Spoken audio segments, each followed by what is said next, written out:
História da literatura pretensiosa. Hoje, com uma obra marcante do século XX, Albert Camus, O Mito de Sísifo. Depois da vinheta.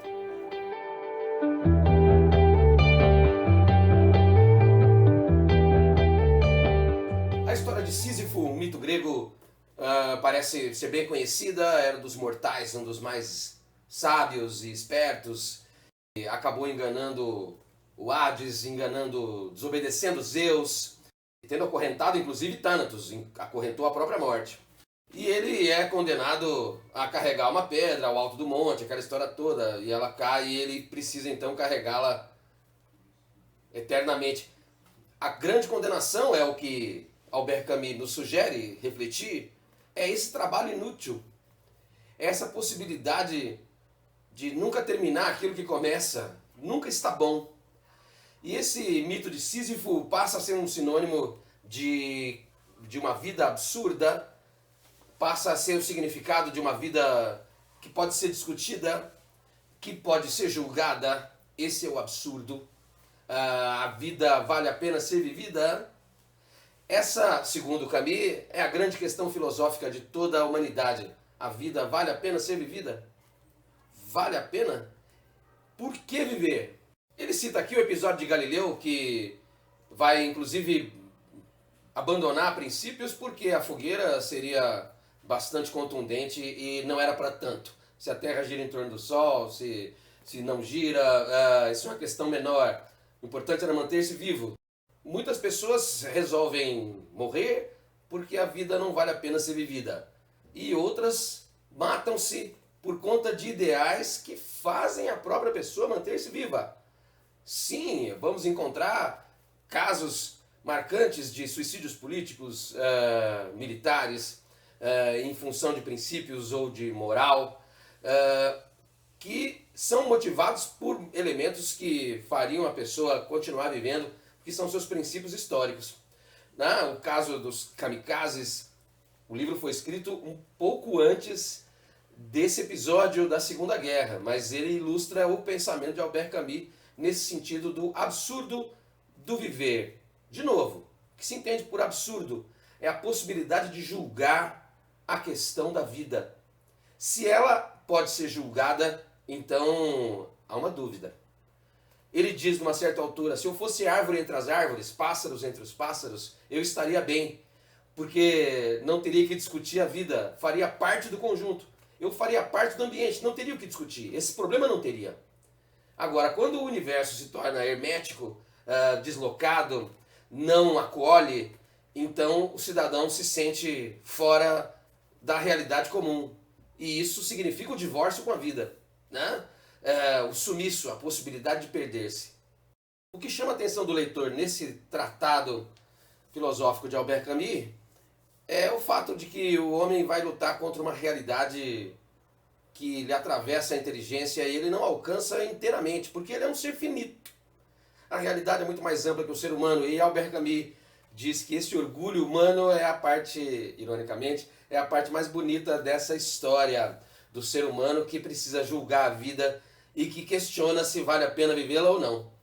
Lutar contra a realidade, lutar contra o destino é do orgulho humano, e isso seria, digamos, um defeito, uma parte que não saiu direito na construção da espécie. E sustentar uma realidade que ele atravessa a inteligência e ele não consegue alcançar, o ser humano não consegue abraçar toda a realidade, para isso é necessário uma sustentação concreta, para poder continuar tentando entender a realidade inteira. Alguns partem para os alucinógenos, para a maluquice, para o abandono da identidade, para a morte mesmo. E nesse sentido, o contrário do suicida é o condenado à morte. Mas, de novo, para tentar entender a realidade que ele não consegue abraçar, existe a arte. Segundo Nietzsche, filósofo do fim do século XIX, a arte existe para que a realidade não nos absorva, para que nós não possamos ser consumidos pela realidade. Começar a pensar é começar a ser consumido. Então, de novo, é preciso um banho de imaginação, uma folga, férias no campo da realidade cotidiana, para que a metafísica, a filosofia passe a funcionar a partir do conceito de arte, da criação do mundo, da recriação do mundo. Então, nesse trabalho de Albert Camus, o mito de Sísifo e o ensaio sobre o absurdo, não se discute apenas a questão do suicídio. Albert Camus não é médico, psiquiatra, mas eu acho que nem precisa tanto para se falar sobre existência, né? A questão é a possibilidade moral, a permissão moral de se discutir a existência. Se ela é passível de discussão, então temos aí um conceito de liberdade. Não existe liberdade em si, segundo esse raciocínio, mas a partir do momento em que alguém possa ter um senhor, possa ser propriedade do outro, aí vamos ter uma noção de liberdade. Agir em função do seu destino é algo muito comum, saber-se que vai morrer um dia. Mas tomar a decisão de não viver aquilo que se tem é um ato de coragem e isso é revolucionário. De novo, onde a arte entra nessa história? Acaba aplacando e explicando o absurdo do viver. Qual é o absurdo? Poder julgar a vida que se tem. Recomendo a leitura desse existencialista Albert Camus, autor de O Estrangeiro, A Peste e outros. Falecido muito cedo, você vê aqui as datas de nascimento e morte, 1913, 1960. E essa é uma história instigante, não é um romance, é um tratado de caráter filosófico. Então, de novo, discutir a própria existência não é algo condenável, isso precisa ficar claro. Todo ser humano tem uma boa razão para o suicídio.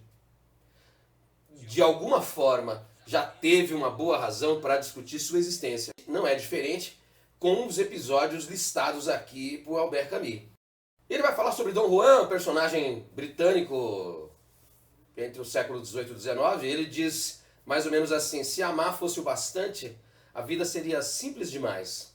Não é por falta de amar que Dom Juan procura outras mulheres. Ele não faz coleção delas. Ele apenas assume aquilo que lhe é caro, que é o fato de ser humano. Isso lembra um pouco Sísifo. Fazer novamente. Se já havia levado a pedra lá para cima, lá adiante, para que levá-la de novo? É uma condenação, é um mito, é um símbolo, que é fazer novamente, buscar aquilo que lhe compensa, mais uma paixão. Dom Juan não é um iluminado em busca do amor pleno, ele simplesmente vai fazer de novo como um Sísifo. E é mais ou menos parecido com o cotidiano das vidas das pessoas comuns. Trabalhar novamente, esperar o domingo novamente, esperar as férias novamente, levantar-se novamente. Segundo Albert Camus, isso não é negativo? Fique você com a reflexão. Segundo Albert Camus, isso é uma condenação.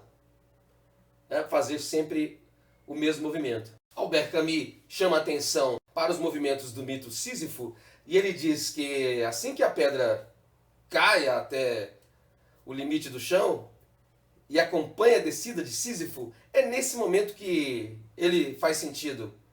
Descendo, caminhando, tomando consciência de sua tragédia. Acontece assim com Édipo, de Sófocles. A partir do momento que se vê a situação, a circunstância, a tragédia se faz. Então, tomar conhecimento de sua rotina, tomar conhecimento de sua humanidade, faz com que a ideia da discussão da vida se faça.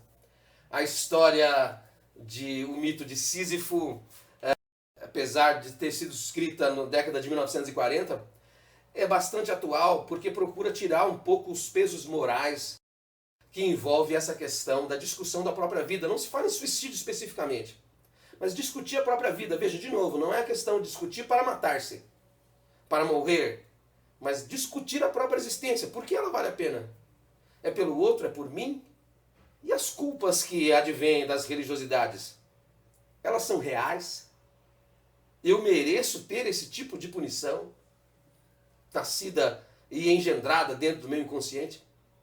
Vale a pena a leitura de O Mito de Sísifo. Recomendo. Boa leitura.